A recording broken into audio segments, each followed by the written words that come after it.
Hi and welcome. In today's video, we're going to talk about the latest addition to Vitality, Kyojin.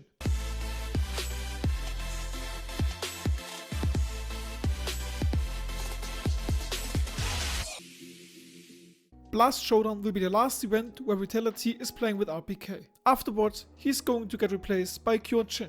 But who even is this guy and what do we know about him? He is 22 years old, he's French and he is currently the 4th best player in France according to Faceit ratings. If we look him up on HLTV, we find a 1.09 rating in 19 maps, most of them qualifiers and a small tournament called 9256. If we dig a bit deeper, we can also see that he's played in some small French tournaments as well. In these tournaments, he's playing with French mixed teams. He played alongside big names like Scream, Nivera, Kiyoshima and Lucky. You're now probably wondering why they didn't just go with Nivera since he's already in Vitality. The CEO of Vitality wrote in a tweet that Nivera had the wrong position and Kyojin is the only French guy who is an anker / lurker like RPK was. Therefore, it's purely a role-based decision. Maybe one of the reasons why they just picked him up now is because he had some rumors around his name being connected to a Wagband account. Valve just cleared his name and he can fully participate in every Valve tournament, aka majors and RMR tournaments. Let's now head into some demos and see how the guy actually plays. The first thing I noticed when watching his demos is that he really loves to play the Famas. 5.26% of his kills are with the Famas. And although this percentage doesn't seem too high, the guy that's really known for killing with the Famas is RPK, and he only has 4.82% of his kills with the Famas, so his amount is lower than Kyojin's. Another thing I noticed is that he's really good with utility. In this round, he smokes mid early for his mates in order to not get pressured that much. Then he jumps onto balcony to secure the last point where the enemies can come from.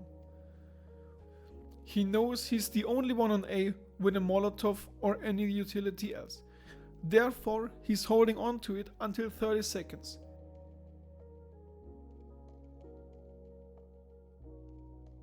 At 30 seconds left, he throws the Molotov deep into Ebbs, so he can peek behind it. And although he gets tagged by it a bit, he clears out Ebbs, at least for a moment. Afterwards, he can fully concentrate on short, because he knows there's nobody coming from Ebbs for the next 10 seconds. Sadly for him, around 15 seconds later, somebody is coming from Ebbs and kills him from balcony. Another round where we can see his great utility usage is round 15. In this round, he tosses out his Molotov early because he knows his mates on A have great utility as well. When the enemies are taking mid, he throws a nade right into the face and kills 2 people with it. Afterwards, he instantly smokes Ebbs so it can help out Lucky on short in case of a short take. Because there is no short pressure coming, he flashes for his mate on library to peek onto long. There we can see he really likes to set up his mates and he's really good at it. Another round where he sets up his mates nicely is this round. In this round, he's waiting for his mates to call on any contact so he can flash into mid and his mates get some kills of it. In this round, exactly that happens and they even win the rounds because of it. If you want to see how good he is aim-wise, go to his YouTube channel and check out some highlights. Here's an example.